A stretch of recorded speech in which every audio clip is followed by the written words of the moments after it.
Cypher is one of the strongest agents in the meta right now, and learning him is a must for any player that is looking to fill / likes his sentinel role.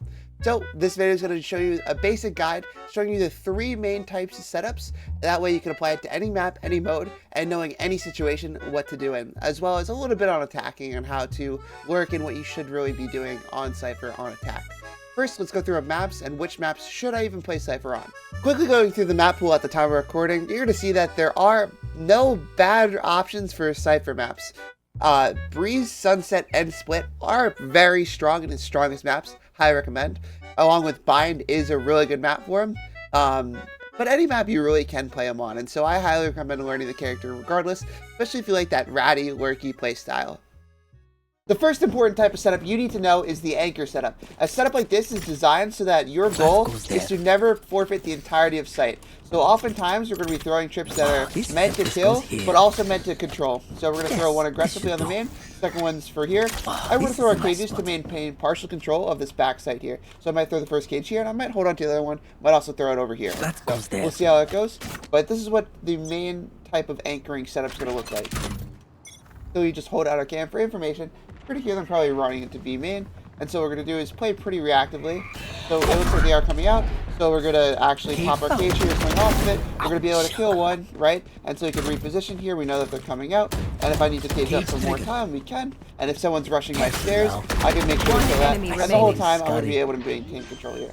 Now if I see one's planting, I can tap my cam, either there, and come down, make sure we're anchoring down the side. The whole goal is to never let them plant, but beyond that, never take too much space. The next type of setup you need to know is something that's mostly for a retake setup. Now this is especially good if you're playing by yourself on site. Additionally, if you're playing and you have a Sova that likes to break your trips, you can place trips like this, and the whole goal is that you're probably going to sit inside what an enemy smoke would be. So typically an enemy smoke's here, if not we could always cage it, and we're going to play retake, so we're going to look to try and get a kill or two before they get the plant off, but otherwise we're going to have this cam up here and we're going to get ready for a retake. So we are smoked off, and we do see that, so they are coming out though, and we should be able to get a couple free kills here.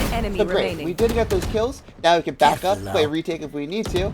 And even if they try planting, right, they get to the site, this is what this cam is for. So we see that they're planting here, I can tag the guy, and I can kill the guy pretty easily as he's planting, and be a great resource for a retake. The last type of setup you need to know is that if your team is struggling to hold other parts of the map, is something that's called an informational setup. And so what we're going to do is we're going to fan out pretty far here. We're going to throw one trip top mid, we're going to throw one trip market, cover our market, and then lastly, we're going to throw a cam deep into B main, and the whole goal here is to get as much information as possible, hold as much space as possible, and sure you're not using these trips for kill trips, but they are going to provide much more value this way, allowing your team to stack towards the other side and get that value there.